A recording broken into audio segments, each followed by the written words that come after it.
Dema Jimden, the Jinja, Raja, Yama, Rivada Shazon, Dema, the Resha, Jidin. Given the Vakalon, you are Lana, Pada, Menam Jed. Sanjay Jimden, the Bejawa, Shaja, Chedo Jazu, Dema, Jimden, the Jinja, Raja. Yanda Banzo, Sanjay, Rivada Shazon, Dema, the Resha. Jiden Kemba given the Halo Giva Lana Tada Menam Jedamba Sanje Jumden, the Bejawa Shaja Chazelo Jedo Jazo Jivo Demba Jumden, the Shinja Yanda Banzo Sanje Riva Shazon Demba, the Varisha Jiden Kemba given the Halo Giva Lana Lada Menam Jedam Sanje Jumden, the Bejawa Shaja Chazelo Jedo Jazo Kanze Kanye Zo Jedamze, Sajen de Na Command. Nanin Jiden de Na Choje So, Dese Keva Jala Chaze, Namda Kumajo. Ishi Jazo Seji Lumbonda, Chaban Jiden Sum. Gombo Shoni Jala Cha, Seno Senjon de Machimenda. Sendon Rawa Jala Cha, Zelon de Jenda Seva Sumaje, Yame Jenji Jala. Gombo to Jedama, Tom Jenjam, Sonoma Yede. The Jinjala Cha, Zeno Tabe de Jatava, Juro, giving his own Chidu. Shinju Jala Cha, Zeno Jene, Trevor, Yakin, Lava. Shingatama Yenden, Gedula Cha, the Wachian. Give up his own so by share, Ranges, and the also do, and Sanjay Temba.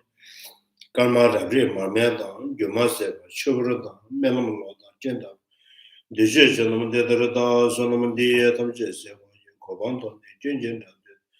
Gadana Shiva, Love Sibeson, and Show to the teacher, blessed one, the one beyond, the Bodhisattva, the complete, fully awakened, perfect knowledge of good conduct, Sugata, know the word. Supreme Guide of beings to the change, teacher of hearts and feelings, to you the complete, fully awakened one, the blessed one, the glorious conqueror. subdue from the second and prostrate the offerings and go to the teacher, the blessed one beyond, the more destroyed, completely perfect, fully awakened, perfect knowledge of good conduct, Sugata, know the word. Supreme Guide of beings to the change, teacher of gods and humans, to you the completely and fully awakened one, the blessed one, glorious conqueror, subdue from the Shakya clan, I prostrate my offerings and go for it. To the teacher, the blessed one, the one beyond, for destroyed, completely perfected, fully awakened being, perfect in knowledge and in good conduct, Sarata, know of the Lord, supreme guide of beings to the name, teacher of gods and humans, to you the completely and fully awakened one, the blessed one, glorious conqueror, to subdue from the Shakya clan, I prostrate, make offerings and go for it. When most supreme among humans, you were born this earth, you placed out 7 strides and said, I am supreme in this world. To you who I stand and prostrate. With pure bodies, forms clearly pure, with some motion like golden mountain, then that blazes in the 3 worlds, we know the best, to you I prostrate. With the supreme signs, face like spotless moon, color like gold, to you I prostrate. You are immaculate, the 3 worlds and up, incomparable wise one, to you I prostrate. The Savior having great compassion, the teacher having all understanding, the field of merit with qualities like a vast ocean, to you the one gone to dust and I prostrate. The purity which makes one free from attachment, the virtues which frees one from the lower, the one path, sublime pure reality, to that Dharma which pacifies I prostrate. Those who liberated and also show the path to liberation, the holy fear qualified the realization, who are devoted to the moral precepts, to you the sublime community contingent virtues, Do not commit any unvirtuous actions, perform only perfect virtuous actions. Subdue your mind thoroughly. This is the teaching of the Buddha. Star, mirage, flame of lamp, and the illusion, drop of dew or bubble, a dream, flash of lightning, cloud, see conditioned things as such. Through these merits, the essential beings of dream or seeing, subdue the flow of false and be delivered from oceans of suffering, engaging sickness and death. Sanje Jalo Soje Jono Chabu Bado Dane Jazuja, Dage Jazoja, Sono, Dola Penche, Sanje Dobresho, Sanje Jalo Soje Jono, Chabu Bado Dane Jazuja, Dage Jazoja, Sonam Jay, and Dola Penche, Sanje Dobresho, Sanje Jalo Soje Jono, Chabu Bado Dane Jazuja, Dage Jazoja, Sonam Jay, and Dola Penche, Sanje Dobresho, Sanje Jalo Soje Jono, Chabu Bado Dane Jazuja, Dage Jinso Jebe, Sonam Jay, Dola Penche, Sanje Dobresho. I go for refuge until I am enlightened to the Buddha, the Lama, and the Sangha. You can marry thy creator by practicing giving the other perfections. May I quickly attain the state of Buddha for the benefit of all sentient beings. I go for refuge until I am enlightened to the Buddha, the Lama, and the Sangha. You can marry thy creator by practicing giving the other perfections. May I quickly attain the state of Buddha for the benefit of all sentient beings. I go for refuge until I am enlightened to the Buddha, Dharma, and Sangha. May the merit I create by practicing giving and the other perfections. May I quickly attain the state of Buddha for the benefit of all sentient beings. Kete Pumbo Dayana, Jatan Chikwashan Dojo, Kete Pumbo Namlechi, Pumbo Senior Memory. Dani Yoba Mayana, Dagi Yoba Kalajo, Dadan Dagi Shivajir, Manziman Zimek. Manziman Zimek, Yoba Mayan, Manziman Zimek, Kanga Tom, Nada Shirenya Dama, Dada Dagi Yamzana, Yawana Babajia, the Zimba, the Javase, Ledan Yomoseva, Ledan Yomonam, Teda General Jovania, Tomani Javaji. Dago Sheja Taji and Dame Sheja Devajo, Sanjan and Dame Sheja. Jebra Chawan Toba de Simji Juyo Dobezo, Majapa Tamagaba, Chuni Yagan de the Song, Tamje Yanda Yanda me, Yanda Yanda Mayini, Yanda Mimi Yanda me, Tene Sanje Jetembo. Shene Shime Shiva Don, Jabadam de Majaba, Namdo Mete me, Tene Tine, Kama de Nakanjova, Tene Rishidin, Tele Shema, Mayi, Tijechen Madame, Sanje Jetem, Temba to Zungu. Tunji Maya Tadame, Cheba Maya Tamanya, Zosanja, Shujin and Jesse. Razanji, Jena Demamela, of the Gay and other shirt of a station of the Joji about Kangia Movatation of a woman when you do the Yeshinia Mesa, make a payment and a chance.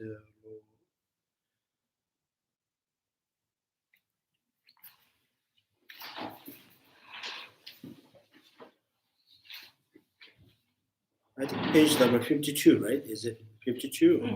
52.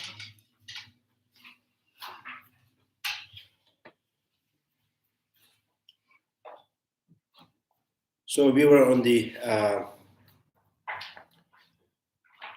we are talking about the three kind of compassion.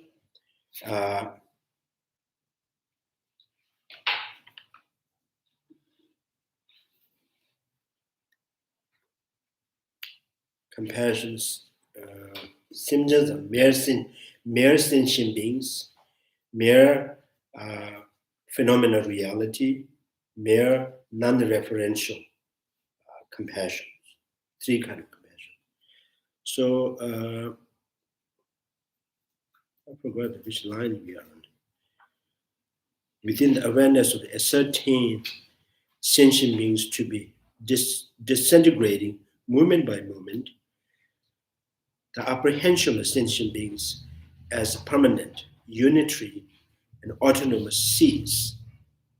So that means, I think we already kind of mentioned that focused object and the cognitive aspect, right?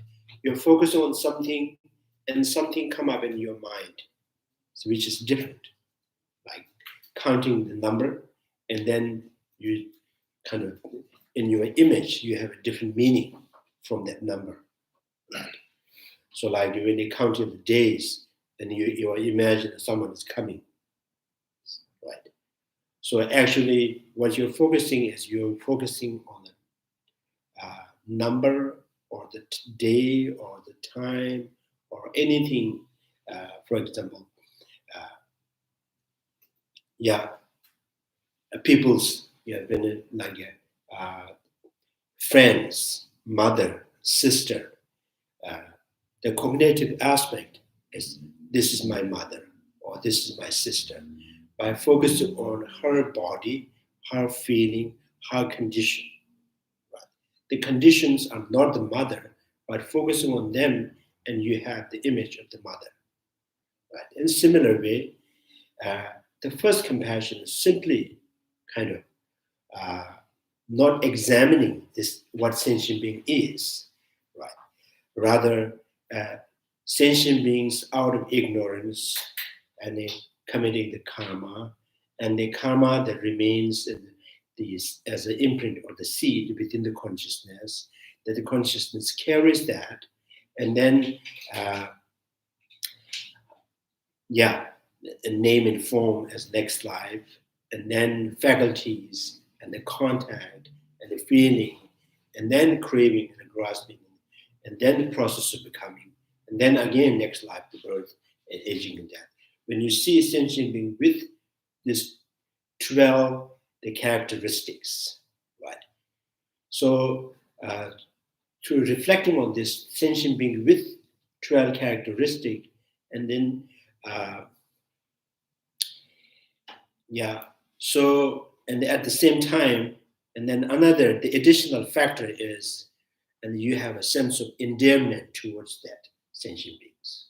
So the combination of a sense of endearment and knowing the exact condition of the sentient being combined together, right? So that's called compassion towards the sentient beings, very sentient beings. Now, second compassion is a little bit different than that. So mainly focusing on sentient beings, the aggregates, not the sentient being itself. Mainly focusing on the sentient beings, their aggregates, their body, feeling, perceptions, and the discrimination awareness and six perceptions. And this 5 aggregates, moment by moment, disintegrating, right? By the force of the karma and afflictions, by looking at it, by focusing on it, and then in your cognitive aspect, my sentient beings is under this change, undergoing under the changes that forced by the afflictive emotion and the karma. So there are 2 different things, right? One, just sentient being is committing karma out of ignorance. The second, the focus object, the focal object, or the focus object is not the sentient beings. It's the factor that made sentient beings to be existent, right? So focusing on them and then seeing that every moment that change due to the force of the karma and afflictions, right? And then in the cognitive aspect, sentient beings. So there is my sentient beings because you already have generated the sense of endearment. So combined together, the second compassion, right? Sentient beings, compassion with phenomenal reality, because of focusing on the phenomenal reality, right? And then,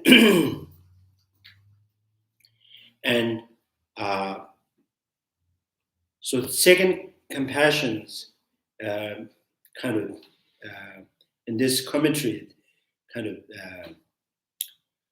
they use the metaphor, the moon, the reflection of the moon in the water. So every changes, the ripples in the oceans, that also moves the reflection of the moon with it, right? So in this way, looking at the sentient beings, the aggregate, and there are changes, so many changes. Every day, every moment, every hour they're changing. And that kind of, affecting on the sentient beings also change with that aggregates, right? So now the third compassion is not much kind of focusing on the impermanence, the conditions, the ignorance, karma. Just reflection itself, the reflection of the moon itself.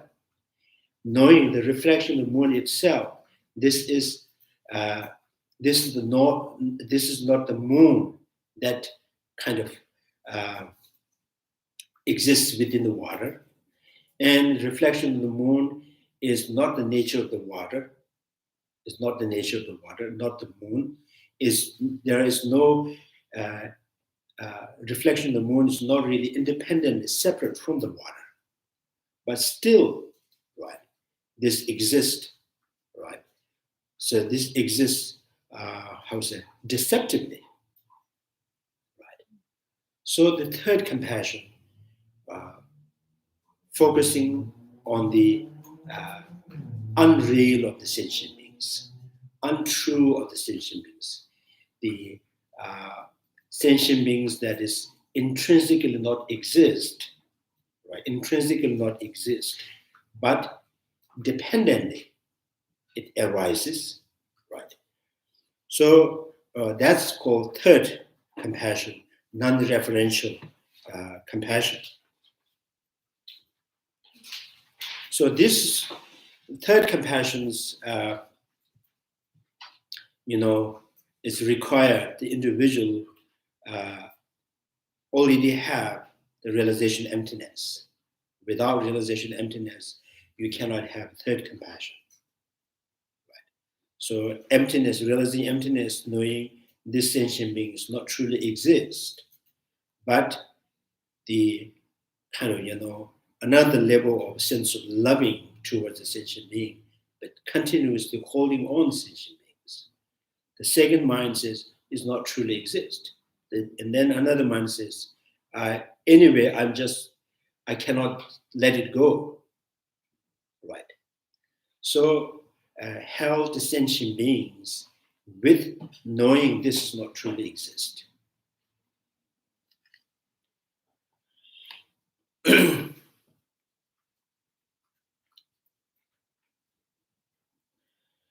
So one is able to ascertain the absence of So that means the second compassions. I think this. One is then able to ascertain the absence of sentient beings that possess the reality separate from their aggregates. To understand sentient beings to be designated upon mere collection of the aggregates. So this is talking about the second compassion. And to ascertain the sentient beings designated upon mere phenomenal reality, like aggregates, come to be the object of one's compassion, Thus, it is referred to as a taking phenomenal reality as an object. And then the phrase impermanent sentient being is only an illusion. Sentient beings like illusionally existing. Taking sentient beings devoid of self-sufficient, substantial reality. They're still talking about this second compassion. As an object can also be referred to as a compassion that takes phenomenal reality as an object. So when the phrase taking phenomenal reality as object is used for taking sentient beings merely designated upon their phenomenal realities. So the modifier mere is left implicit. Mere phenomenal reality, mere sentient beings, mere non-referentials. So this kind of different name for the three kind of compassion. The phenomenal reality, is it referring to each of the five aggregates? phenomenal reality is the five aggregates with characteristic impermanent or conditional suffering, or it is absence of self-sufficient I. So those called phenomenal reality.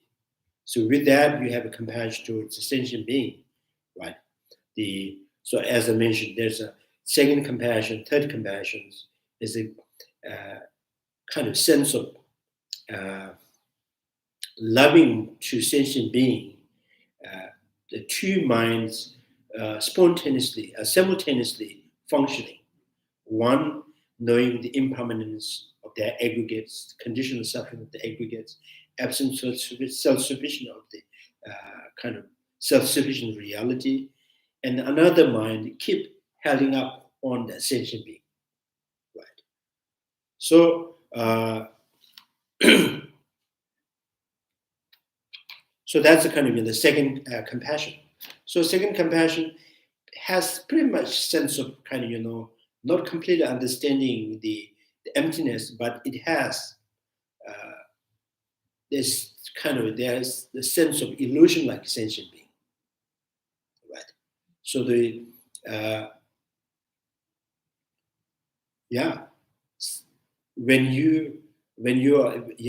when the mind focusing on the five aggregates, this particular mind, the wisdom don't see the sentient being with body, don't see the sentient being with feeling, perceptions, right?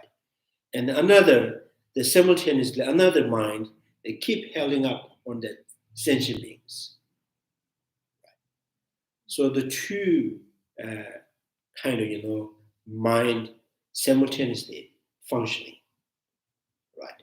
And the second compassion also two mind. One is the holding up the sentient being in the mind, very dear to the mind. At the same time, another mind saying this not truly exist, right? It's not objectively exist. So that means it's subjective, right? Yeah. So through training, and this is possible, you can have this kind of compassion, right? So without ordinarily perceiving, we always point at either their body or their characters or their qualities or their lineages. We all point on this, or this man, this person, right? But the characters of the body or the lineage or the is not that sentient being. So that reference, right, for the sentient beings, Like if you talk about the bad man, very, very bad man, right? The bad man, a good person, or very impressive person, or very smart person. So that means the two things already. The smart or bad or good or great or is a characteristic. So the characteristic they keep characterizing on the the phenomena or subject that you are characterizing, right? Like impermanence table, right? Impermanent table, right? So a white table, blue table, white horse, blue horse. I'm not sure the blue horse is there now. Black horse, black cow, we call it, right? So is it the characteristic and the subject that you are characterizing? Two things come together. I think this is always happening in everyday life. When we characterize on someone or something, there's two things already. So in the compassion level, and there's two. One is focusing on the characteristic itself. One is the subject that you are characterizing. Right. I think, this is not that kind of,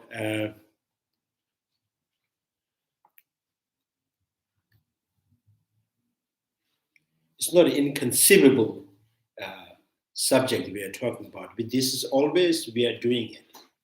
Always and every day we do that.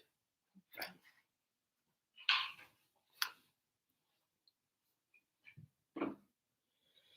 So compassion that takes, now it's third compassion, compassion that takes no reference as its object also does not focus merely on sentient beings. That's true. This third compassion is not only focusing on the sentient being. No reference to subject that does not focus merely on sentient beings. It focuses on specifically on the sentient beings devoid of intrinsic existence. It's the emptiness, right? So the emptiness that characterizes the sentient beings, right? No reference means no object of apprehension is clung to through the mind and grasping at sign. So it's kind of, it's very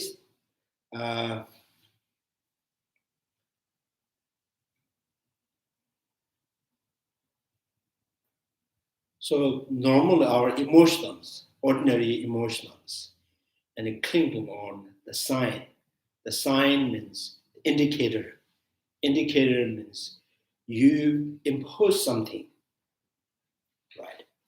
So, for example, this is the good person, or this is the kind person. He is compassionate, very compassionate person. So that means the characteristic is conceptually constructed that imposing on the subject, right? So there is sign, right? Sign to cling on. So you can be even that person you have not known for a long, long time. You is totally stranger, but through the characteristic, and it's bringing the sentient beings very close to you.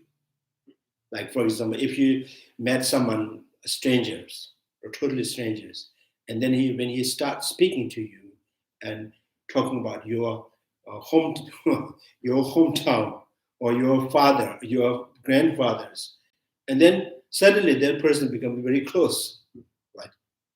So that characteristic kind of drawn that two individual closer to you, right? So. So this kind of characteristic I think here it's referring the sign, indicator. So third compassion, without any sign, no indicator, right? So something you have no any sign or the indicator to cling on. But this kind of the aspect of the sentient beings is,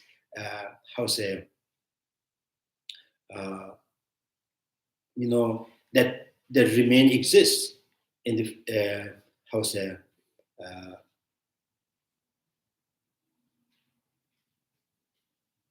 I think it's the irresistible kind of existing of the sentient beings. Although there's no sign to cling on, but this sentient beings, right? I cannot deny this existence of the sentient beings, right? No sign of the sentient beings, but sentient beings exist. Right?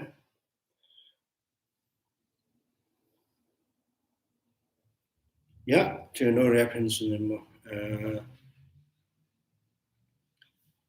Thus is referred to the absence of true existence. In this way, the taking sentient beings qualified by lack of true existence as its object is referred to as a compassion that takes no reference as its object, or as a non-referential compassions, with the modifier mere left implicit, mere non-referentials.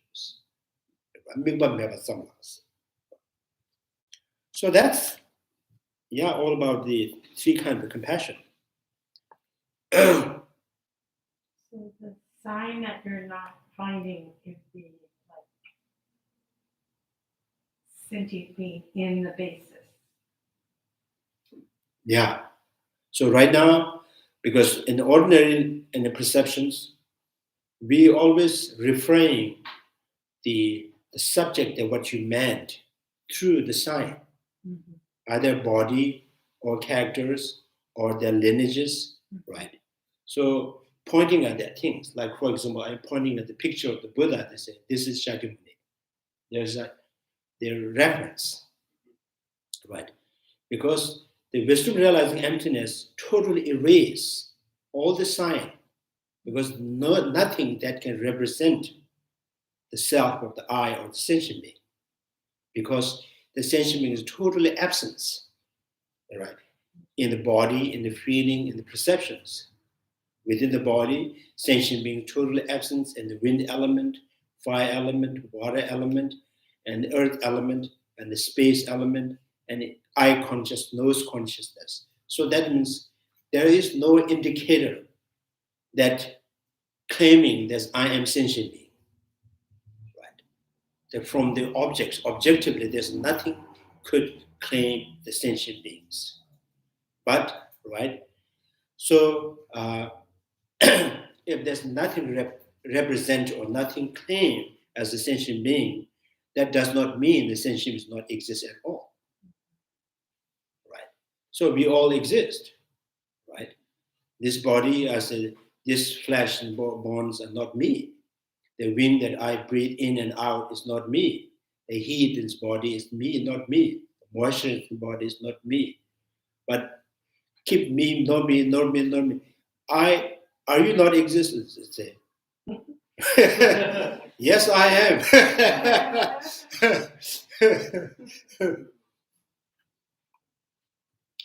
So the third compassion is like that.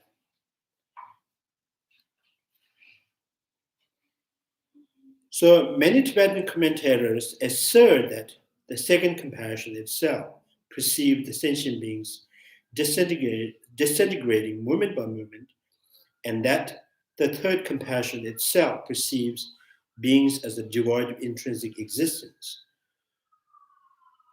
So these pronouncements betray the lack of correct understanding of the focal versus the cognitive aspect of the compassions. So, during the Lama Tsongkapha, some master, some masters say that the first compassion is focusing on the sentient being. Second and third is not focused on sentient beings, right? Not perceiving sentient beings. So Lama Tsongkapha said this is totally lack of understanding the focal versus cognitive aspect.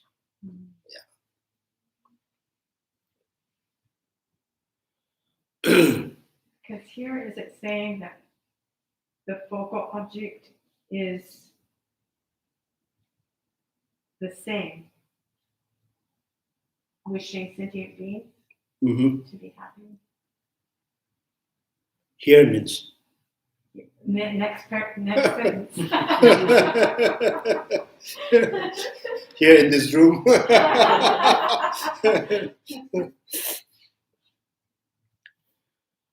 So Lama Tsongkapha says cognitive aspect of the compassion. Both of these compassion must be accepted as a having cognitive aspect, wishing sentient beings to be free from suffering. So both of the second and third compassions, right? Wishing sentient beings free from suffering.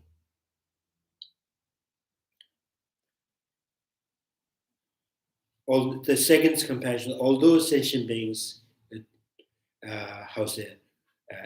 absence or devoid in their aggregates, the sentient beings, I wish sentient beings free from suffering. The third compassion, although sentient beings not objectively groundable, but I wish sentient beings free from suffering.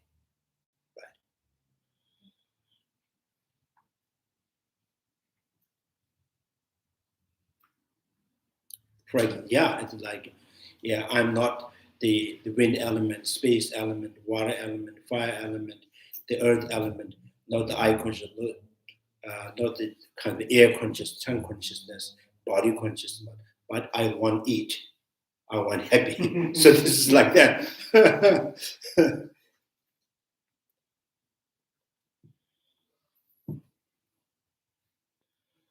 One is a compassion, accepted cognitive vision, sentient being person. If, however, the moment has a momentariness and absence of intrinsic existence were asserted to be object of their cognitive aspect, single instance of compassion would possess insofar as it held objects are concerned two dissimilar cognitive aspects. If the second compassion is the compassion mere phenomenal reality, because this compassion is perceive the sentient being and sentient beings, the basis of the sentient beings, right? But both are not cognitive aspect. The cognitive aspect is the sentient beings, not the aggregates, not the impermanence of the aggregates, not the conditioned suffering of the aggregates, right? So, yeah, as I mentioned, if you someone called that they will visit you on a Sunday, right, a morning, right, and says, "Oh, I'm coming at your house at 10 o'clock." So you may be preparing, so you're watching the clock. Says you're focused on the time, but in your mind and the cognitive aspect, the person, individual that's coming, right? So focused object and the cognitive aspect is two different things, right? So when you when the businessmen want to invest, he does the calculations. If I invest this much money, so what is the interest? What is the profit? And he calculates, right? So his whole focus, if you stay with him, he's just focusing on numbers. You cannot see it. What is happening in his mind. So it's the cognitive aspect in his mind is his profit. How much he can get the benefit from it, right? They're focusing on the number, right?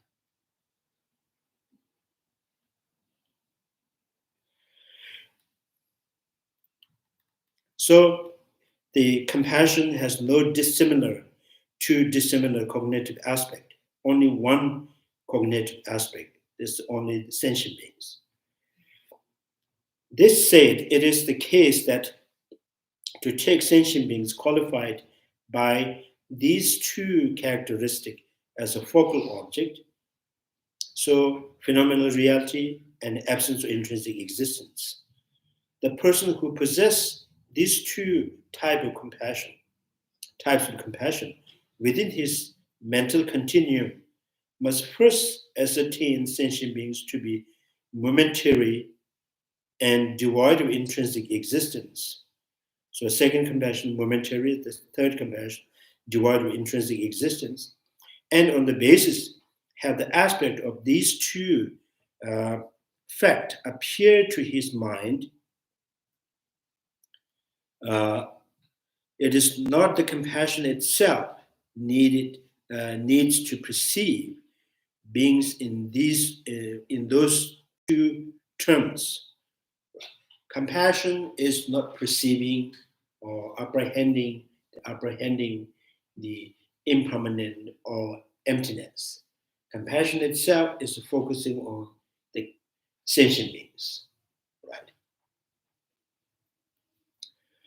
So now you may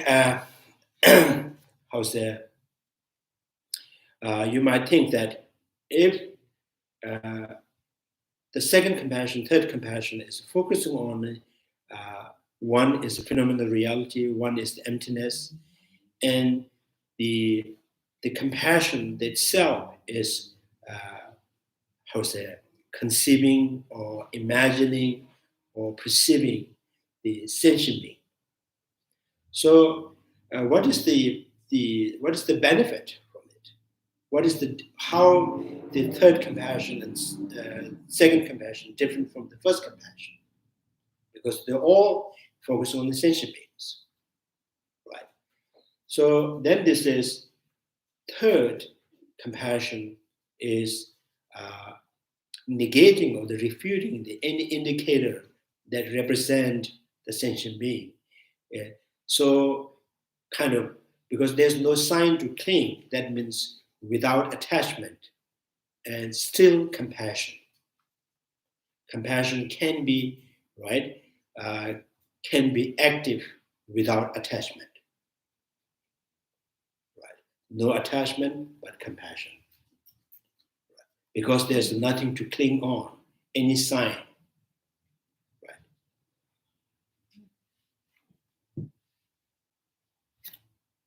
So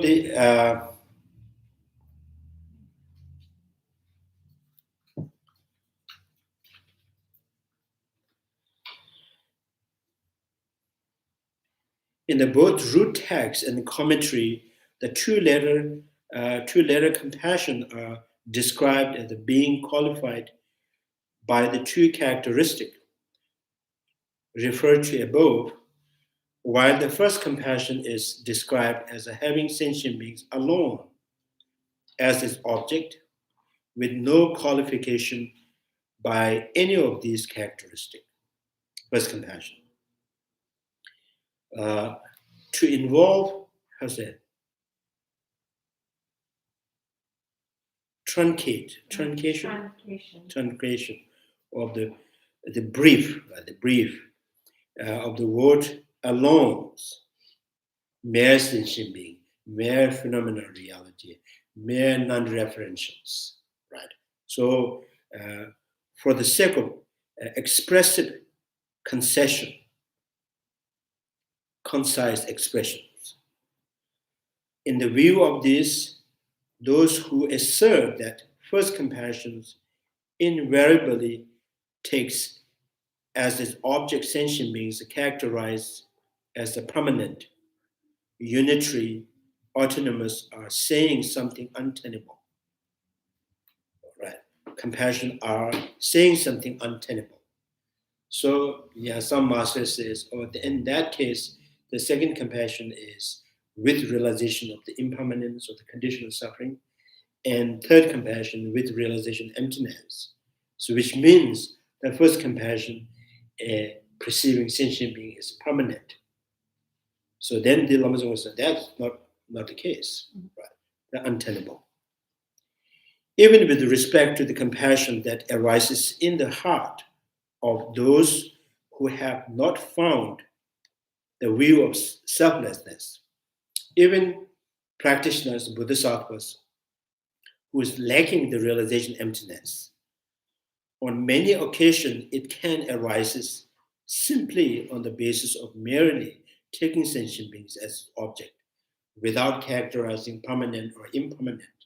You can develop compassion for a sentient being alone, without characterizing permanent, impermanent. Mm-hmm. So, and this is kind of, indirectly, there's some kind of, refuting that second compassion, third compassion is with characteristic. That does not mean the first compassion also should have characteristic. Right.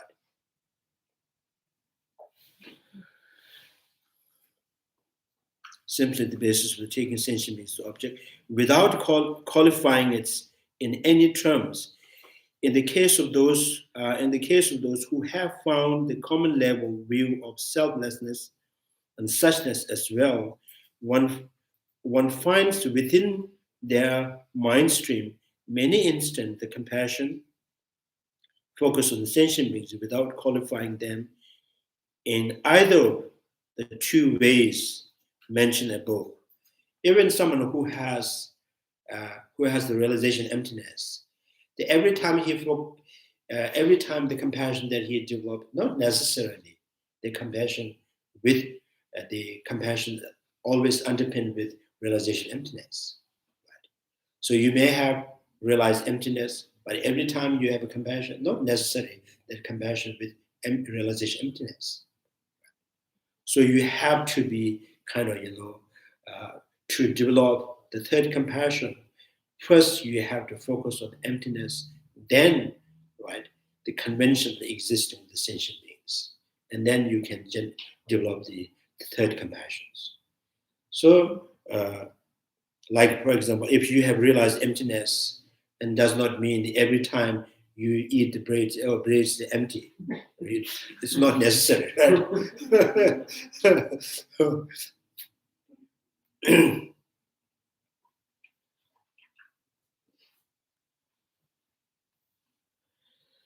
Yeah. For example, with respect to someone who has eliminated the object of clinking and the grasping at the waist, right, as permanent, and has thus and has thus realized it as impermanent. There can still be many instances where he takes the vase as his focal object, but does not qualify its impermanent. So, and likewise, in the case of those who have not realized the vase to be impermanent, every time they take vase as their focal object, they need not do so by qualifying its terms of the permanence. The same is true as here as well. Yeah, that's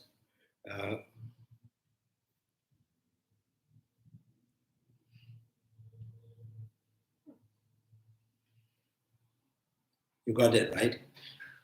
So the first compassion just is sentient beings without qualifying the characteristics. Yeah. So the first compassion, that means first compassion still can develop in the mind of the person who has realized emptiness. Right? Even that person has realized emptiness, every time he develops compassion, not necessarily compassion, non-differential compassion. Like when you realize the table is impermanent, right? Through analyzing, through contemplating, you realize the table is impermanent. Every time you touch the table, not necessarily you have to know this is impermanent. Right?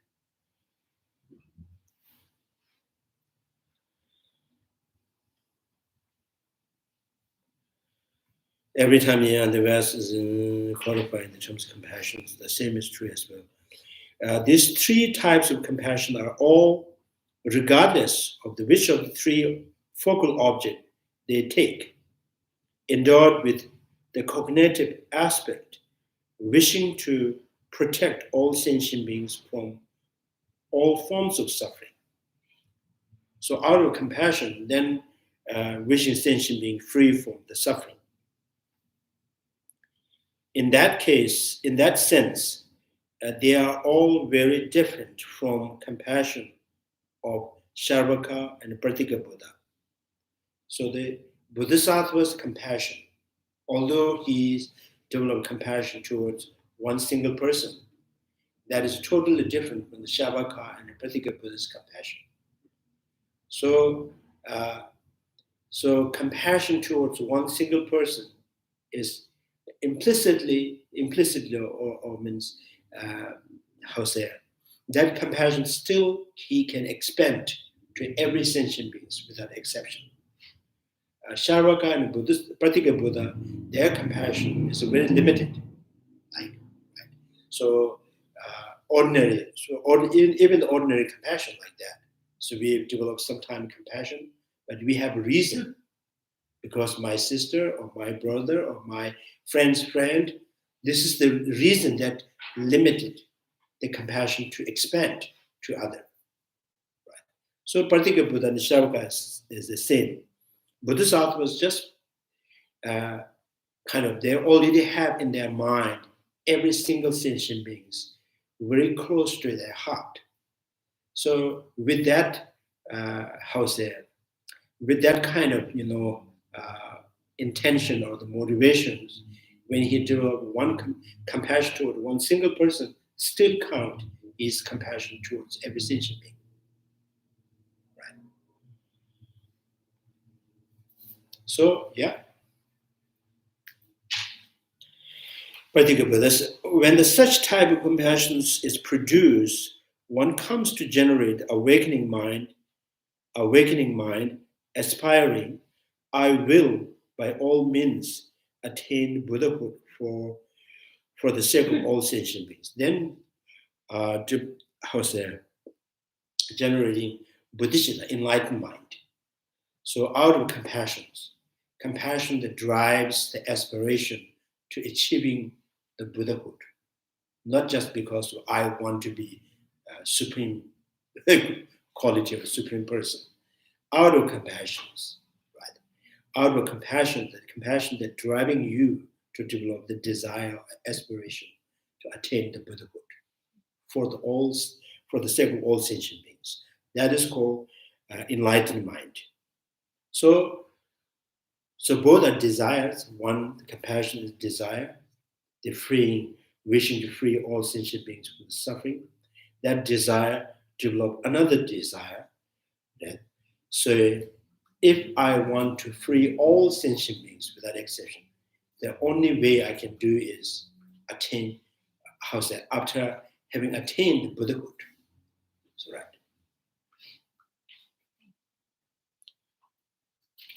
Because this kind of thing, right, freeing every sentient beings without exception is only possible for the Buddha, right? So that's why you want to attain the Buddhahood. Yeah. Not because you want to be kind of, supreme or super power or, right?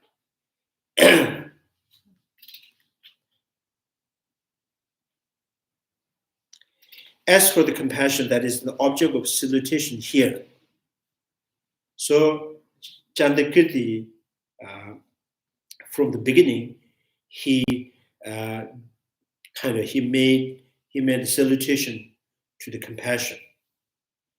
Although it is initial stage compassion that is the primary, so now the question is, what is the what is that compassion that Chandrakirti made a salutation, right? So then it says the first compassions, the first beginning of the compassion is the primary. It's a kind of, and that does not mean he did not made a salutation to compassion of the Bodhisattvas, compassion of the Buddha, right? So the primary is the first compassion.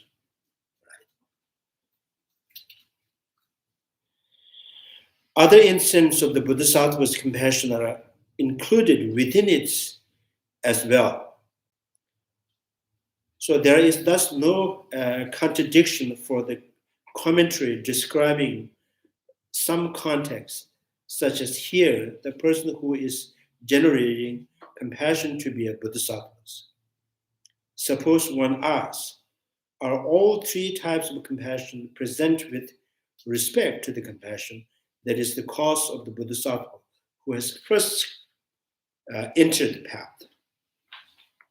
So that means Chandrakirti, what he meant for doing the salutation to the compassion is he was kind of suggesting whoever wants to go on the Maya and the path,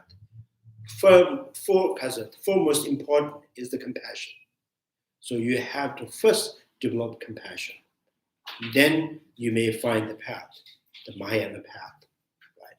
So without developing compassion, there is no way.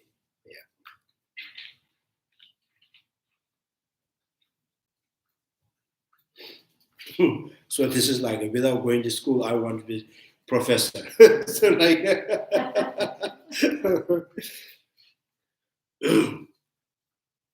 there are those of the Mahayana lineage who follow by way of understanding the reality the first seek the understanding of the perfect suchness, and then. So the most he was recommending or suggesting, the first, right, you need to understand emptiness. So the follower of the Chandrakirti text considered to be wise and intelligent. So for the intelligent, first need to generate wisdom realizing emptiness. Then you will see the possibility of liberation or enlightenment. Then you can develop compassion towards sentient beings. Because for example, if you want to free someone in the prison, right, first you need to know, is it possible of freedom of that person? So without knowing the possibility of freedom, that individual, and you won't,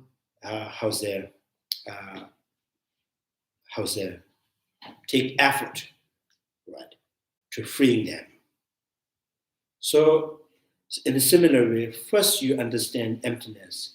That lets you see the possibility of the freedom of the Buddhahood. Then you can generate compassion towards the sentient beings. Because you see, I can free every sentient beings, every single sentient being from the suffering, because it is very possible. Right. So, yeah.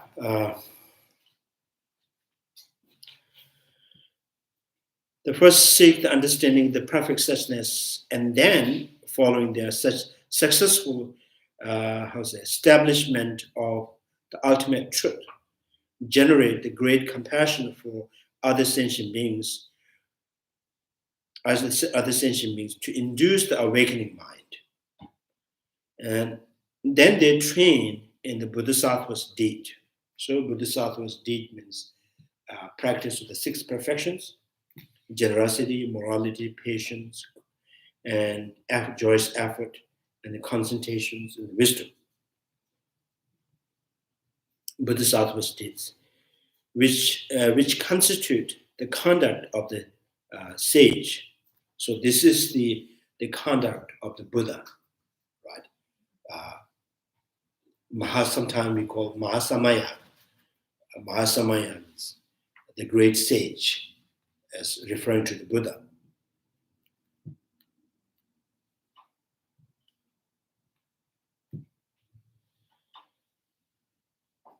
So yeah, in contrast, there are those of the Mahayana lineage who follow by way of faith. Another follower of the Mahayana, the not that intelligence, but they have strong faith, right? So faith, they are not able to realize the suchness first. For those people, in the wake of generating the awakening mind, and then they train in the deeds of the deeds that include seeking understanding of the perfect truth. So the first compassion is important for the follower of the faith. So first, they out of faith. They don't really see the possibility of enlightenment Buddha, but they believe, right? They have strong belief, right? Unshakable faith in the possibility of enlightenment.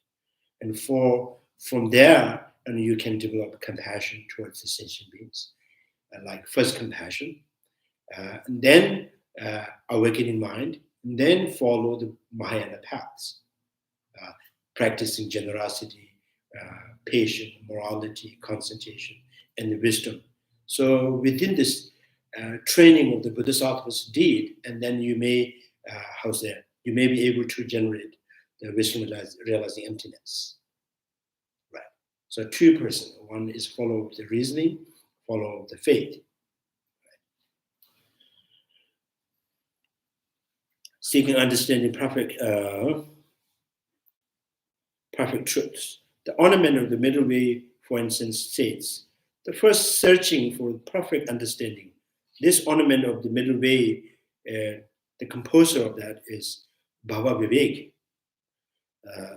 for instance, state the first searching for perfect understanding, ascertaining thoroughly the ultimate truth. They then generate the great compassion for the world involved in destructive views and become the heroic in working for others. These wise ones for whom the mind of awakening flourishes, engage perfectly in the conduct of the sage, which is adorned with wisdom and compassion. That's the first follower. And the second, the follower of the faith, those who follow by the perfect faith, first generating the awakening, generating the mind for all awakening, they embrace the conduct of the sage. And then they seek the perfect understanding. Right. So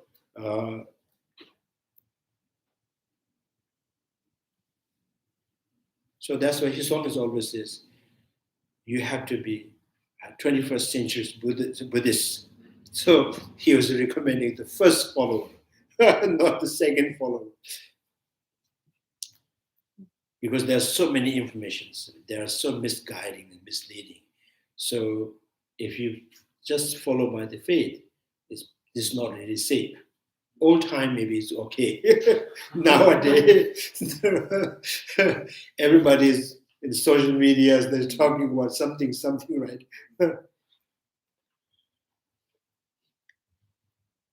So 21st, we have to be 21st century Buddhist.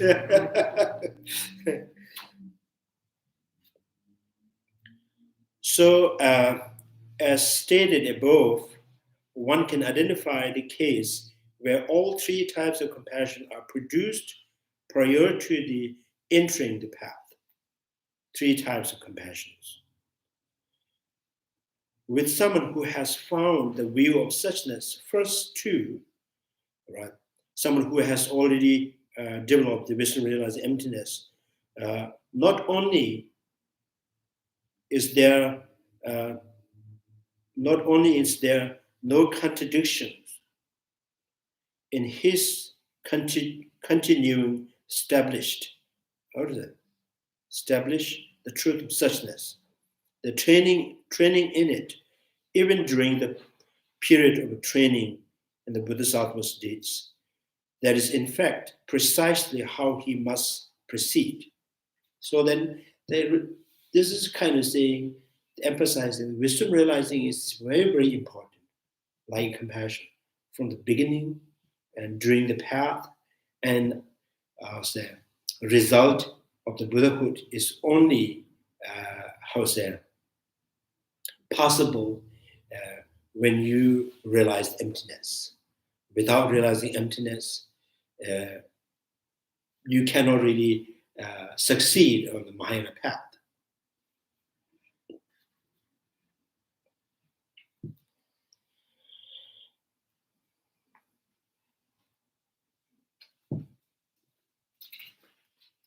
Having made salutation in the above manner, no implicit promise to compose the work follows here in the root text. So Nagarjuna's root text, some texts have a salutation, and then there's a line that promising that I'm going to compose this text. Right? Some Nagarjuna's text has a salutation, right? Homage to the Buddha or homage to the Bodhisattvas, and but there is no line that promise they're going to finish the text. Some there have no salutation at all, but like letter to friend. So just promising. So I'm going to finish this text. I'm going to writing it this for you, like right, letter to friend.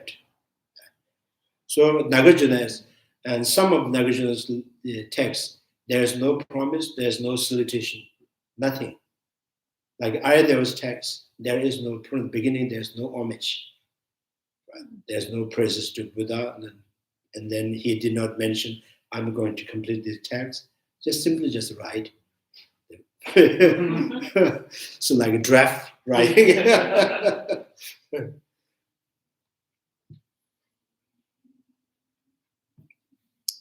Yeah, so here in the root text, but it's not to follow. It is not unlike Nagarjuna's fundamental verses on the middle way of his 60 stanzas of reasoning. Similarly, in other types of texts, such as friendly letter, the promise to compose the text is found, but there is no implicit salutation verses.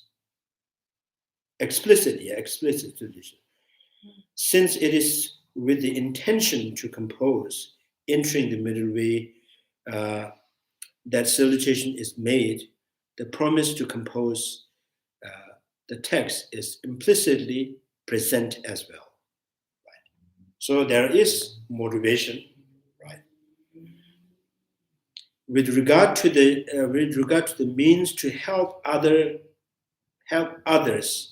engage with text, such as the text purpose of the connections, the relation connection.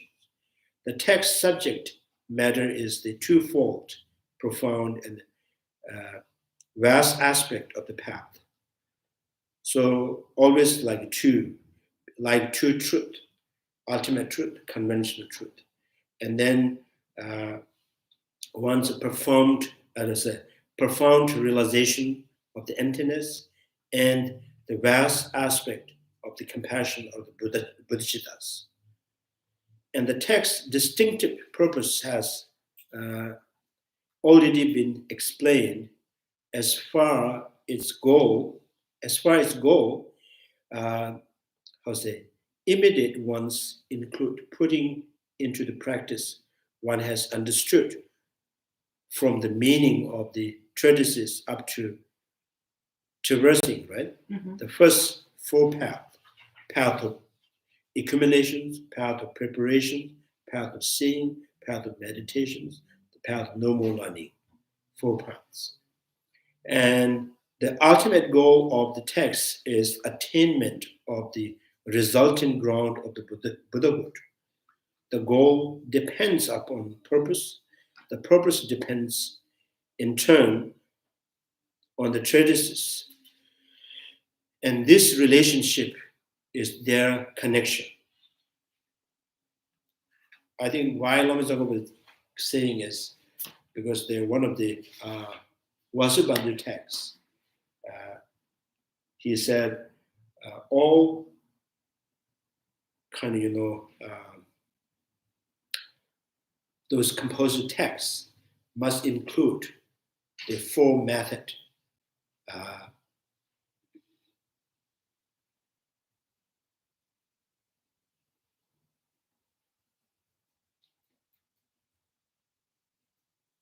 Treasure means salutations and purpose and connection, and then and final result, final goal, right? So salutation has to be in every text. So Vasubandhu says, and then it should mention the purpose of the text. It should mention the connection, right? The purpose and the text itself. And then it should also, refer that what is the final goal from this text? Right? What is the aim of this text? So the first, the homage to the Buddha, salutation.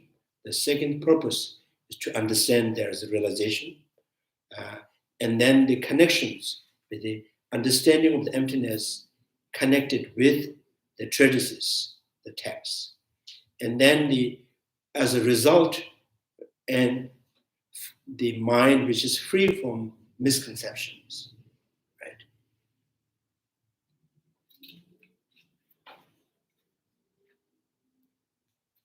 Yeah, so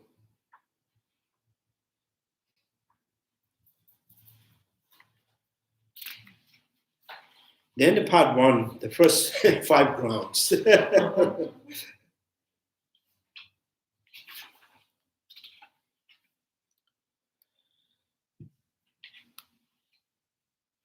the actual body of the treatise is there's the two folds, the causal ground and the resultant ground. The causal ground, the ground here is referring to the 10th bhumi, right?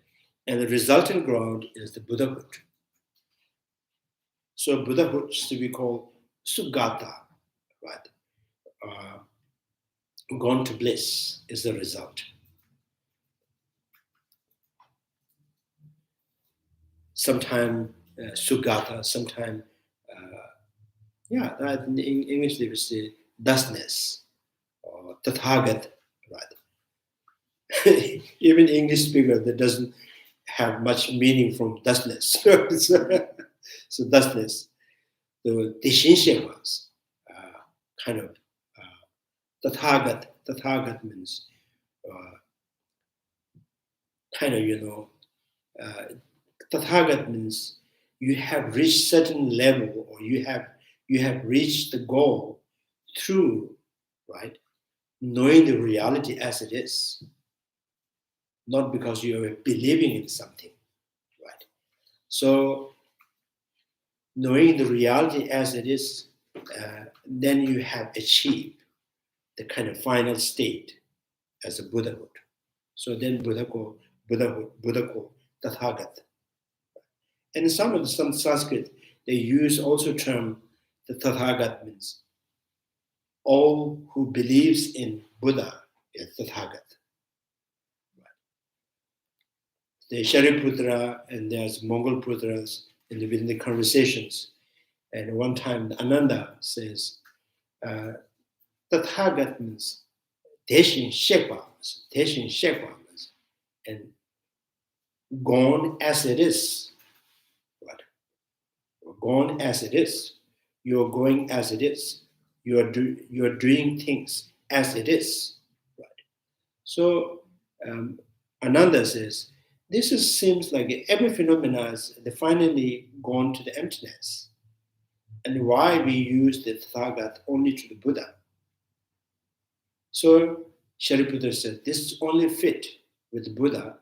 With Buddha, the Buddha's omniscience knows every phenomena as it is only the Buddha, right? Not the ordinary people. Although every sentient being arises from the emptiness, dissolve back in emptiness, again arises from emptiness, dissolve back in emptiness, still does not consider they are Tathagat. Right? So Buddha is every function, its activity of his mind, body, speech is kind of perfectly, with the wisdom, the knowing the reality as it is. Therefore, he is the only Tathagat.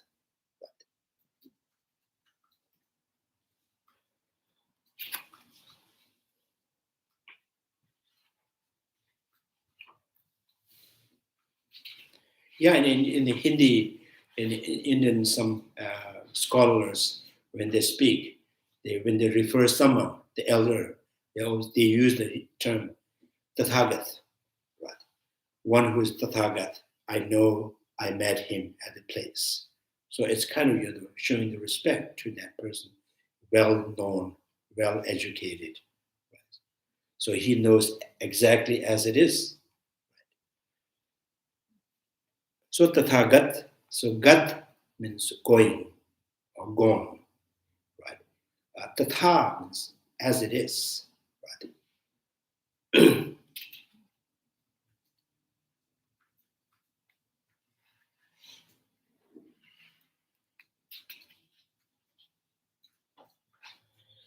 So this is about how to practice according to the systems in general, and the second is practicing on the ordinary person's stage in particular. The third, and presenting the ground of the Arya Bodhisattvas. How to practice the path according to the system in general. If in this treatise the profound and the vast path of Bodhisattvas are established by following the Nagarjunas, the question arises as to what kind of stage of the path leading to Buddhahood is upheld within the savior Nagarjuna system. So sometimes we saviors, I think the term that translates from the Gombo, so Jigten Gombo. Gombo means who can lead, who can protect, as the Gombo. Right? The purpose of establishing the system, the second Buddha, Nagarjuna, and so on, by means of study and the critical reflections, is to ensure that we find the deep conviction and the method of practicing the perfect path, so that we cannot be led, astray? Astray, okay. Astray. I almost said Australia. Astray. Lost, right? Lost, astray. By deceptive false path or false informations. Those engaged in study and the reflections who, however much they engage in the study of the treatises and the system of the great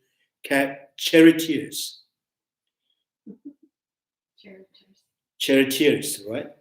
Never find ascertainment with respect to their own personal practice, are clearly not approaching their study and the reflections in effective manner.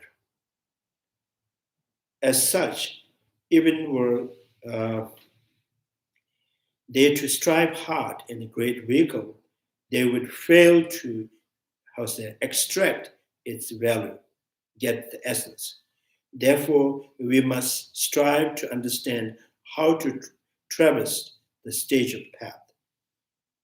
So the conviction here, the Lama Tsongkapha and the Chandrakirti is saying, the conviction is the fundamental kind of factors for developing compassion, faith. Right?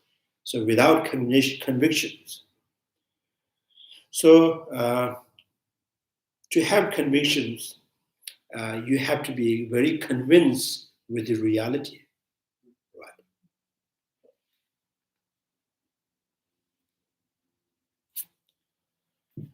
So although the Nagarjuna explains the particular aspect of the path in numerous texts, 3 treatises present an overall body of the path, both profound and vast aspect. As for how Precious Garland present the path, lines such as the root of these are in awakening mind, and all the practices that precede by compassions were already cited above. In the same work, it says, here to present the brief qualities of the Bodhisattvas. They are generosity, morality, forbearance, diligence, meditative observations, wisdom, compassion, and so on. So, generosity is the utter giving up self-interest. I think here, Jimbe Randun Yontan was. Giving up self-interest means, I think this is very critical. Self-interest means there is no interest at all. It's not talking about you have no interest at all from developing generosity. So giving up self-interest means not attaching, right? So if you give something, try not to have attached to things that you're going to give, right? So there's a story in the Ved Puran.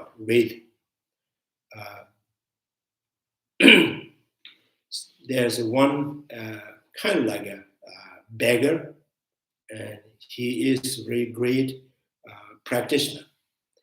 And in his town, there's one old woman. She lived all by herself, and she is quite rich. She's very stingy. And every time if people ask her to give something, she get mad and she throw things. So this Bodhisattvas keep going to that woman all the time. And even the town people says, he always calls you and throw you things, but why you keep going to her house? And he said, one day there's some miracle happen. So he keep going to that house and begging. And one time she was kind of making a stove, right, the stone, and with the cow dung, putting, what do you call For the house? it? No, making a stove. Oh, like the fire? Fire. Yeah, oh, yeah. So in the old time, there's you have to have 3 stone, or 3 or 4 stone, and you cover, what's that? You put the cow, cow dung mixed with mud, and you make the stove. She was making that, and she used the kind of the fabric, the one fabric, the piece of fabric, and she just kind of how's that, mixing up cow dung and mud. And then again that person come and says, please give me something. And he already told her, even you have nothing to give physical, just give me, right, good words that I will satisfy, I will go. She always yell and call. So one day she was very, very upset. This man keep coming to my house. And she threw this fabric that kind of, contaminated. Yeah. And throw on his chest. And he said, kind of like God bless you. And Kalyano, you will be blessed. And she was very surprised. She angry and she throw it, and that person says, God bless you. She would keep thinking whole night, why he's doing this?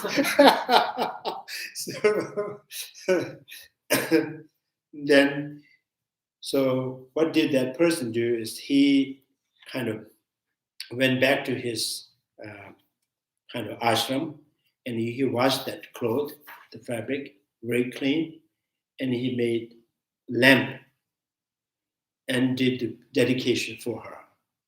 So in her dream, the God came and give blessing, and she confessed, and all the negatives purified. So, and then the kind of the Lord Vishnu, and his wife says, why you bless him? Because she did not confess. She gave, it's not like a generosity, it's just throwing. And then Lord Vishnu says, the definition of the generosity is giving up. When she throws, she has give up.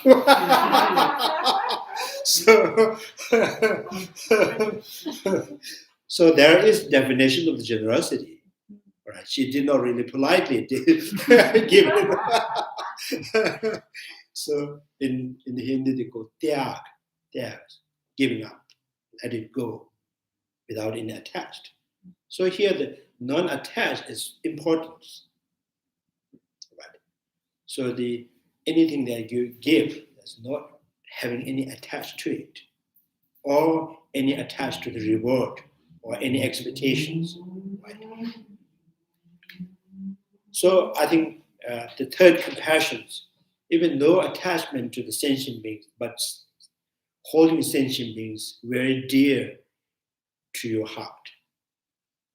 So there is no dangers, any negative emotions, right? Because you have give up the attachment.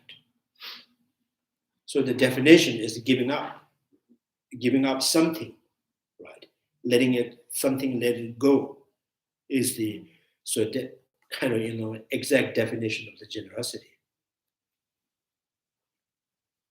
Everything that you give is not necessarily generosity. So if you invest the money, you have to give to the, over the business field, right? You write the check and just Yeah, but you haven't let it go.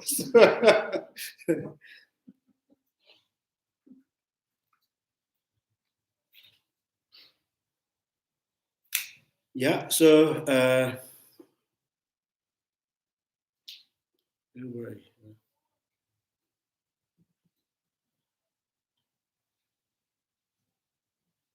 Navigational work. Yeah.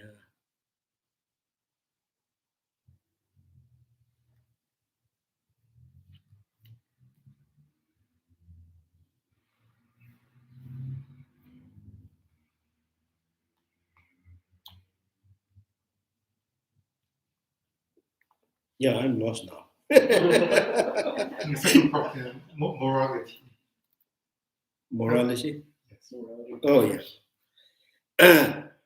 So, generosity is utter giving up of self-interest means. So self-interest is not like you have no interest at all, you have no benefit. Does not mean that, right? So not holding up on the things that you are giving, right? Self-interest.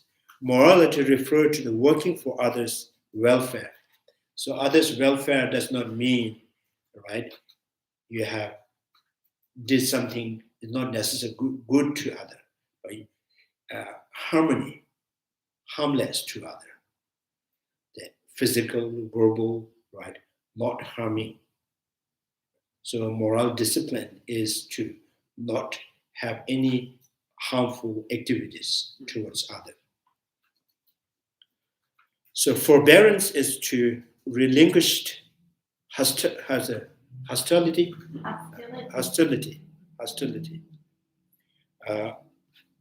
Means the forbearance is opposite of the anger, right? Any spite or the belligerence. Yeah. So does that mean patience here is the forbearance? Yes, yeah. This means forbearance means patient. So sebas, and the Tibetan is sebas, and English patient or forbearance.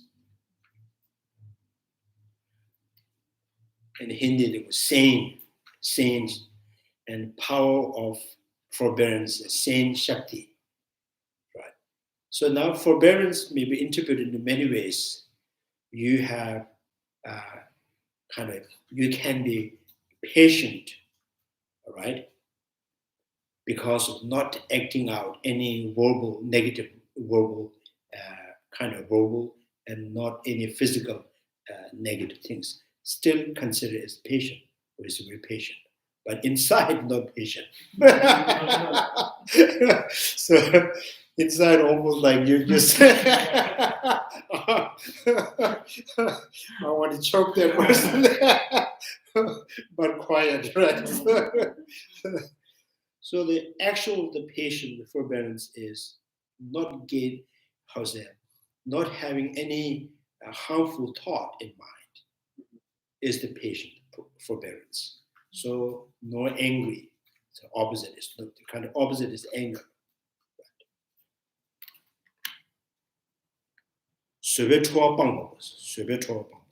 Forbearance is relinquished hostility. The meditative absorption is one pointedness, single pointedness. Meditative observation is single pointedness with no afflictions. So meditation is supposed to kind of brings or reduce afflictive emotions, right? Weakening afflictive emotion, reducing afflictive emotion, the remedy of the afflictive emotions or antidote. So meditations that is if meditation that is not really helping you to reduce the afflictive emotion or weakening afflictive emotion, then this does not count as a Mahayana meditation. Right? Bodhisattva's meditations. Yeah, sometimes you say yoga and in class the kind of breathing meditations, simply to bring calm in your mind. There's no any effort to weakening or reducing afflictive emotions. Right? So this is like, meditative observations is one single pointedness with no afflictions. Wisdom is to establish meaning of the truth. Wisdom to know the ultimate truth, emptiness. Compassion is intelligent. Compassion. So with that kind of six practice with the six perfection, with compassion, it's called intelligent. So this individual Bodhisattvas with six practice with six perfections called intelligent, wise. The intelligent that cares for all beings equally as if they are all same.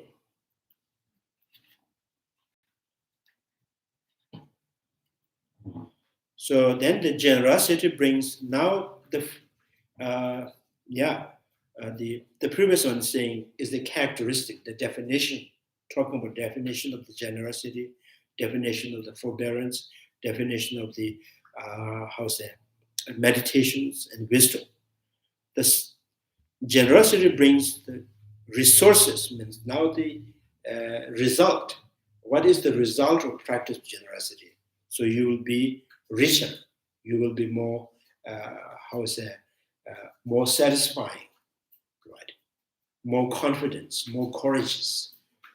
So generosity brings the resources, morality, happiness, right?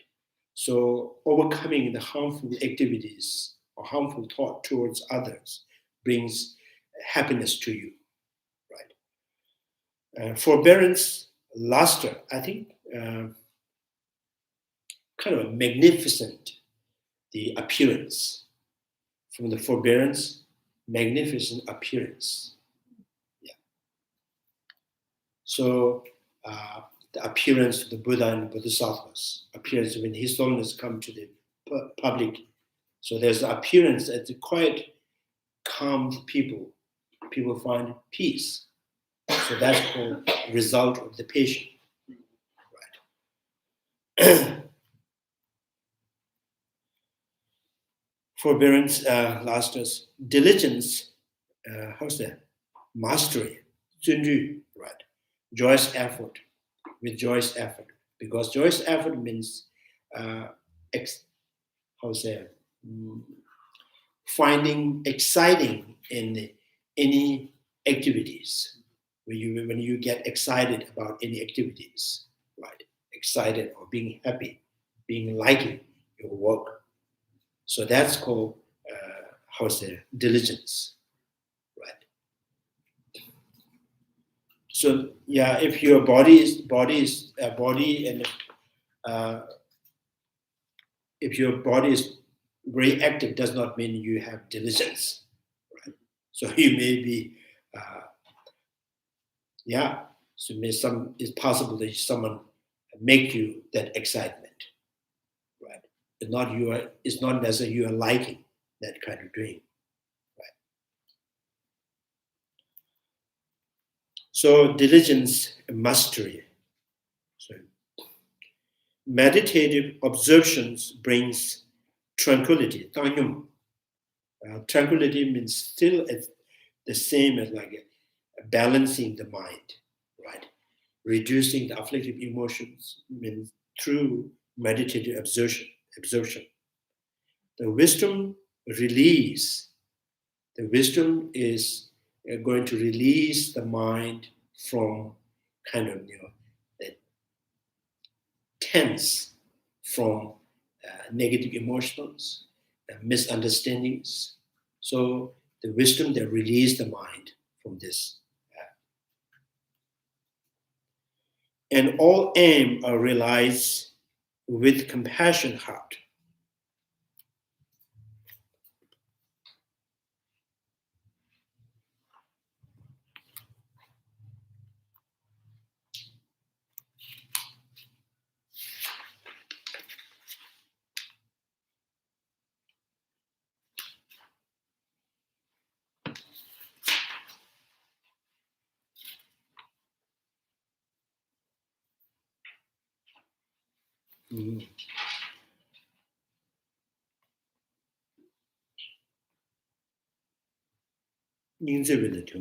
Yeah. All aims are realized. Means it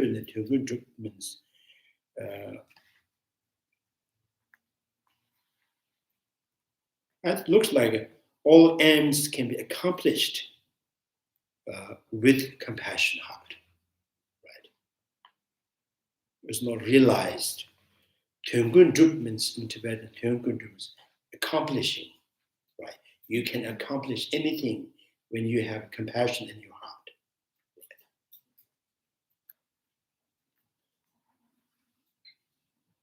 Sometimes His Holiness, when he travels, and you get very tired from kind of meeting people, giving talk, and he said when he get tired, he feels very satisfied. I did something. Right? So it's a compassion, it's accomplishing. So here he finds something he accomplished. Right? So yeah, I'm not sure this realize and accomplish is the same. It could be. Right? Because when you realize something you cannot, it could be the same as accomplish in English. All aims are realized with compassion. So it could be. Is it? When you realize something you have accomplished, when you realize, then you start desire to do something.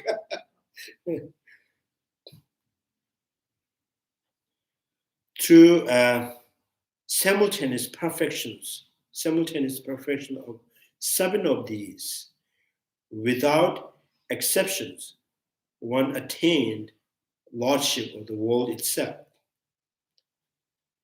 This has a spray of inconceivable gnosis.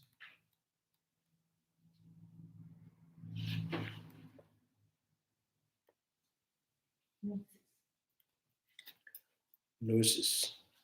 Many knows. so you have many knows.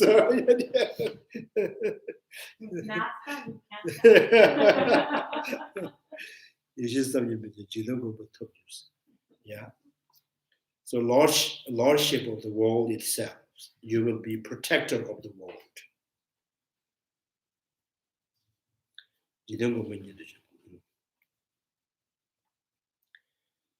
The text here has identified the 6 perfections, explain their benefit as well. Yeah, maybe just, as well. It also outlined how to train them with complementary factors of compassion. In this way, the Nagarjuna teaches us how the awakening mind, the basis of the Bodhisattva's deed, comes first, and how through these deeds we traverse the 10 ground of the Bodhisattvas. Yeah, maybe just stop here. So any questions now?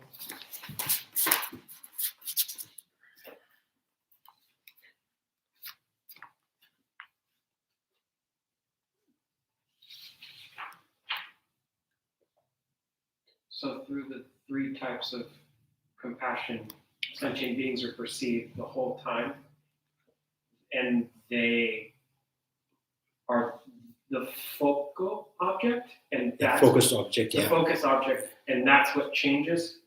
But our cognitive object is always the one kind of cognitive objects always the same, the sentient beings.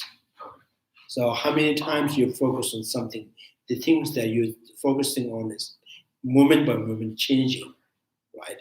Changing. But sentient beings as a cognitive aspect, right? So this sentient beings, you are just something that comes very close to your heart. So your mind is also focusing on the body and impermanent suffering, but this does not really become too close to your mind, heart. But by focusing on the aggregates and their changes, and sentient may keep coming to your heart.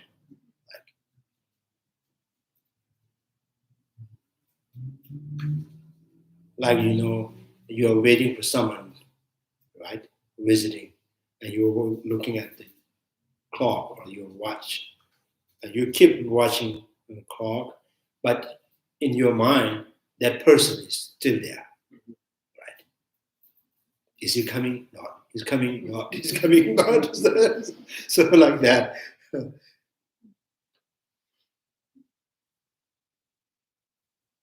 So focus object, and the cognitive aspect.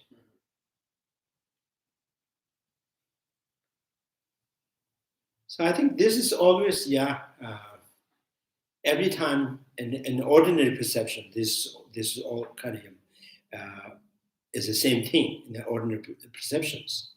There's a cognitive aspect and an object to focus.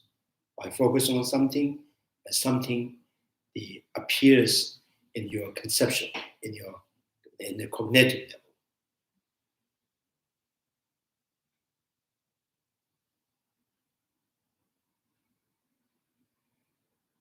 If you are,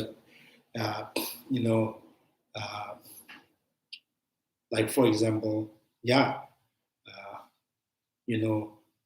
what do you call doorkeeper, so right person. So the focus objects, every people they're coming going, but in a cognitive aspect, so his worry is one of these may have done something dangerous, right? So the cognitive aspect and the focus is it's kind of interdependent. What do you call it? Intertwined, right? Something. Yeah. So more you just focus on something, that really kind of something that stick in your mind.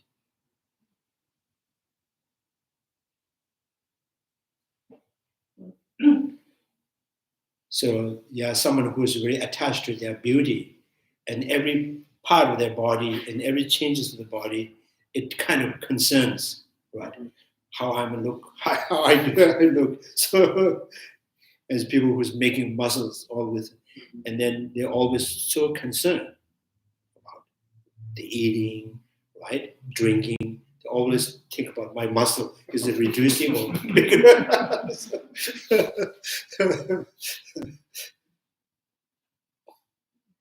Like a businessman, like what do you call strong market.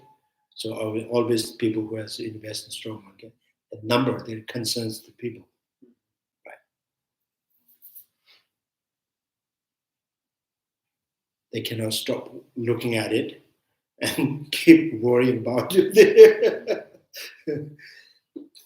So this, or even the ordinary level, ordinary perception, this is always having focus object and the cognitive aspect. So two things kind of functioning together. Can you tell us a little bit more about this single pointedness for the meditative absorption? Meditations so when we think about 6 perfections, then meditations, concentration of the meditations is referring to the single pointed meditations. So if we go generally meditations, and there's many kind of meditations, it's not necessarily single pointed meditations, right? So because all the wisdom you do not count as meditations, right? You count the meditation separately. So that's referring to the single pointed meditations. The single pointed meditation means sometimes we call shine, calm abiding. Calm abiding means you are abiding on one single aspect or the characteristic or any form, single-pointedly abiding on that object, right? And without any distractions. So that's the single-pointed meditations. So here, the single-pointed meditation, there's many single-pointed meditations, and particularly in the Mahayana practice, single-pointed meditation is supposed to work for reducing or weakening the afflictive emotions. If something is not working in that way, that does not count in the Mahayana practice. This also, some text says instead of a meditative absorption, we would say concentration. Concentration, yeah. Some text says concentration, some text meditations, right? And even in Tibetan, there's many Dingenziens is also concentration. And then sometimes Gom is a meditation. So Dingenzin means single-pointed. So, and then sometimes you say Nyambra Shavas. Nyambra Shavas means equipoise. So there's many names of meditation.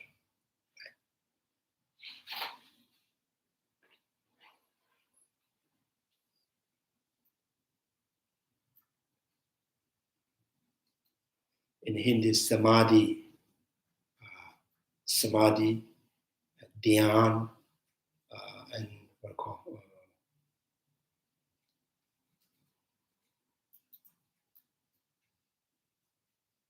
I forgot another word.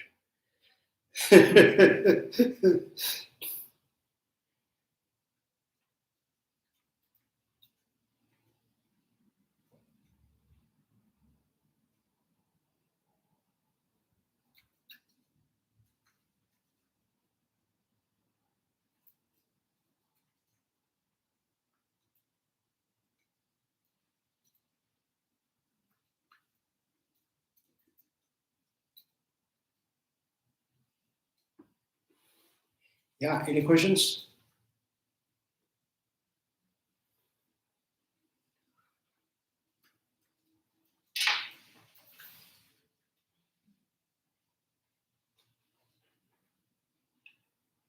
What is the name in this page 55?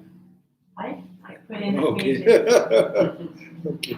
that you want to look up, listen to it again.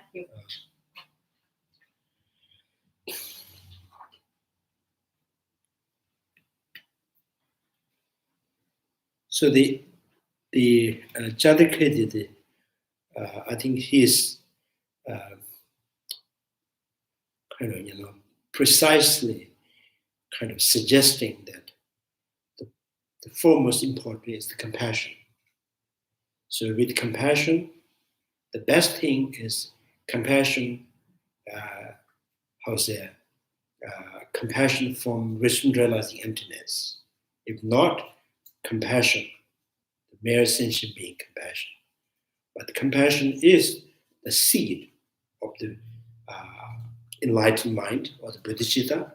Compassion that is seed of the Buddhahood. The compassion that is the kind of that makes the possible of Buddha to teach, to guide. So all kind of rooted into the compassion. So the compassion is the most important thing. So about the compassion, and then not like compassion for one reason. Compassion is because of the nature of the suffering, right? Compassion because of the sentient beings, they exist illusion-like phenomena, right?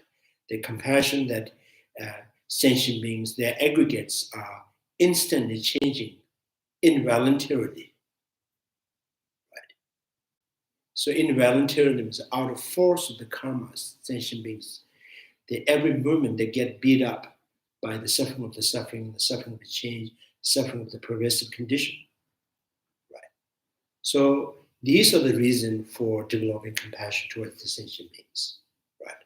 Not because they have a stomach pain or shoulder pain, right?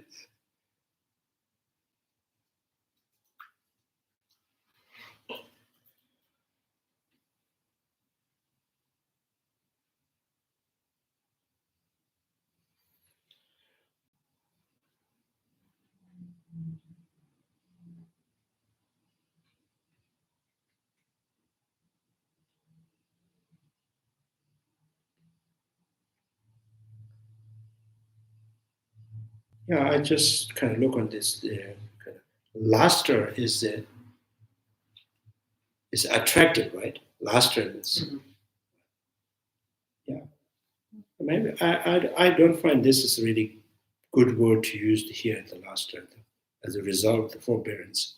So usually siji. Siji in the Tibetan is like magnificent appearance, like impressive appearance. It's like a glowing. Yeah, something glowing, right?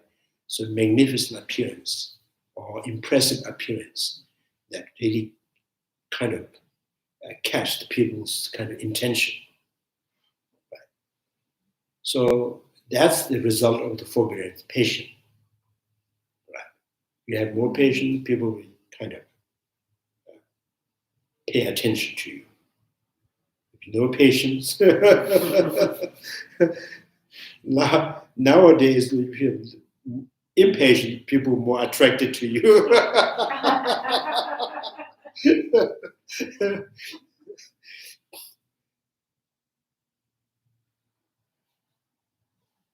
I think the forbearance is also kind of the condition that people could rely on you. Trust, yeah, forbearance.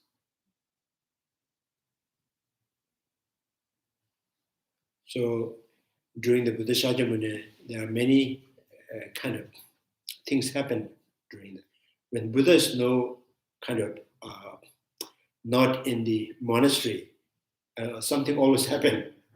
So in the presence of the Buddha, there's nothing really kind of, there's no, how to say, there's no problem. So this is because of the appearance of the Buddha. Right? People kind of, yeah, I think you can say his energies that really calms the people, satisfies the people. Right? So these are the result of the patient, perfecting his forbearance.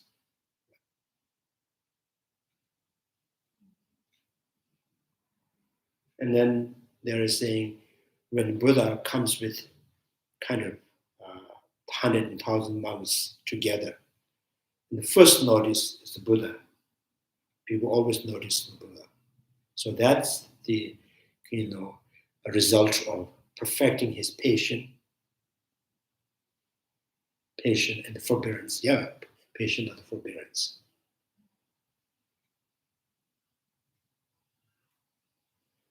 Like in the Walchapik, King Ajay sent someone to kill Buddha. And that person, whole night, he stays under the kind of big rock. It was waiting when the Buddha is alone, and he would go and harm, attack on the Buddha. So he was whole night, he was just waiting there. And then Shariputra, Mongaputra, they went back to their place. The Buddha's alone doing meditation. And he came, and he kind of has this kind of what called sword. Yeah. And he couldn't raise it. so that's it, because of the impressive appearance of the Buddha, right? So your mind is kind of automatically calm and peace.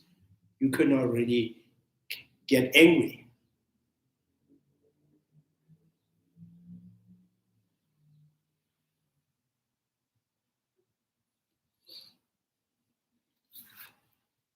Yeah. No questions?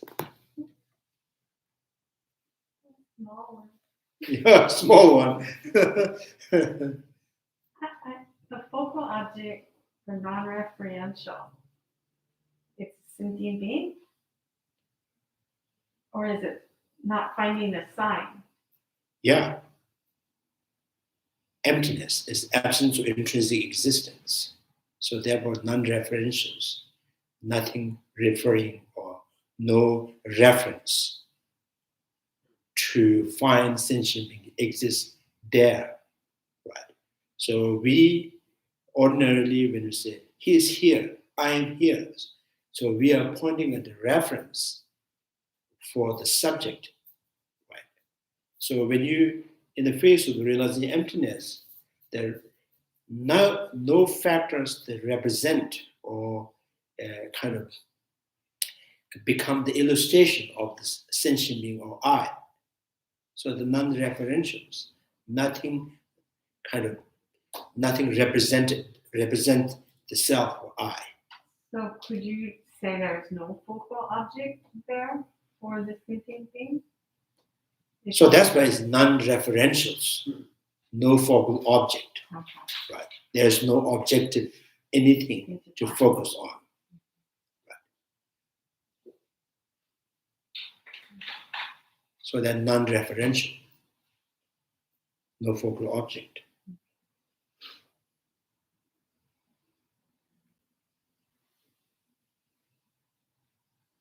So the Buddha's compassion is non-referential compassion.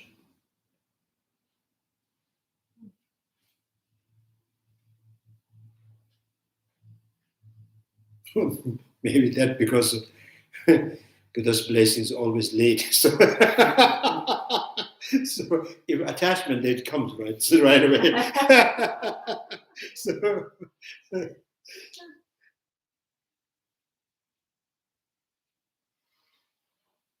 in India, we always say, sometimes it says, if the police comes, right, maybe after the incident, in 5 minutes, and the Indian people says, that was surprising. This impossible things, a miracle happen, because the police always comes kind of hours and hours, like after the hours, maybe in days and a week. Then they come slowly. What happened? They write something. So they have no attachment. So this is not happening to their parents and friends and families. Their attachment out of duty that they come.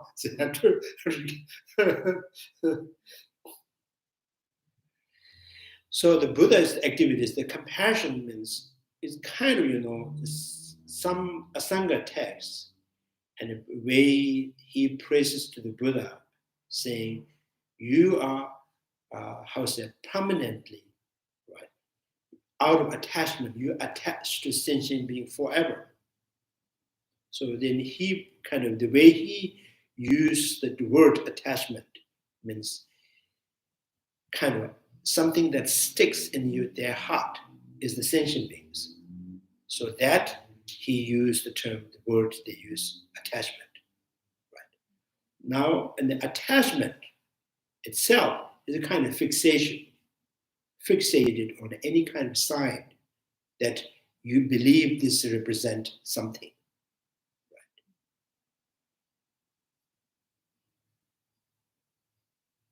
Right. I think that's, people, someone who has done something bad to you or says something very kind of very upsetting, right? And that kind of the indicator, the kind of sign, there's something that remains, within your mind. Even that person becomes so friendly, so kind to you, and sometimes you remember what she said, and again you just kind of body get heat up, right? So that as a fixation of the characteristic, right? With your eye, what the person is so kind, you're seeing, but when you remember what he did and she did in the past, again he upsets you, right? So these are kind of sign, indicator. So the sign and indicator is mental projections, right? They continuously stick within the mind. That kind of sign is not in the Buddha. But the way the sentient beings that stick within the heart is always with Buddha. No fixation.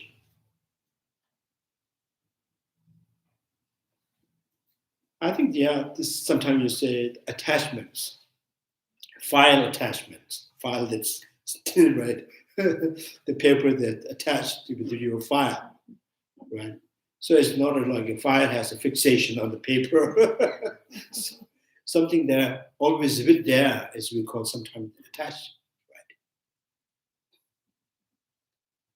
And then the permanent, as we have many different meanings. Sometimes the permanent we use something they have in constant. We use the permanent, right? He permanently going through this kind of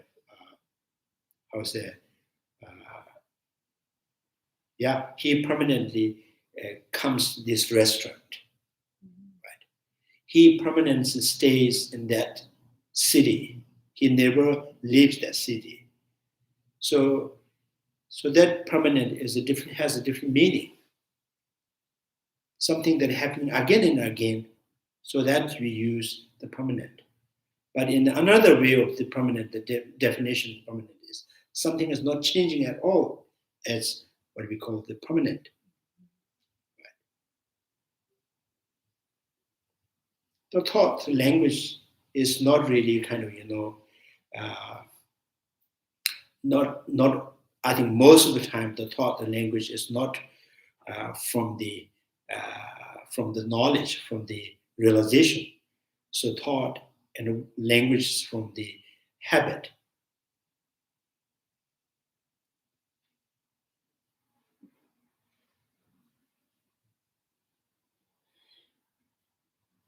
Yeah, okay. Changshu Semjo Rinpoche, Maje Bama, Geshuji, Keva Nyapa, Mevanya, Hone Kondo Pevrish, Tonye Tawa Rinpoche, Maje Bama, Geshuji, Keva Nyapa, Mevanya, Hone Kondo Pevrish, Pama Simjen Tamje, Dedan Denjuji, Ngendro Tamje, Tatu Tonwa, Changshu Semba, Kana Sushube, Deda Kunji, Monum Jubjiruji, Karera Vekobe, Shingozo, Pendan Dewa, Malun Juve, Ne. May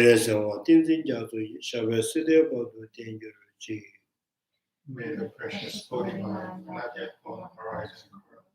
May the born of healthy life increase joyful. May the precious mind realize emptiness and may the born of no decline but increase joyful. Due to all these merits, may all Father and Mother station things have all that. And may all lower realms be empty. Wherever there are Bodhisattvas, may all their prayers be accomplished immediately. In the sacred land surrounded by snow mountains, you are the source of all life and happiness.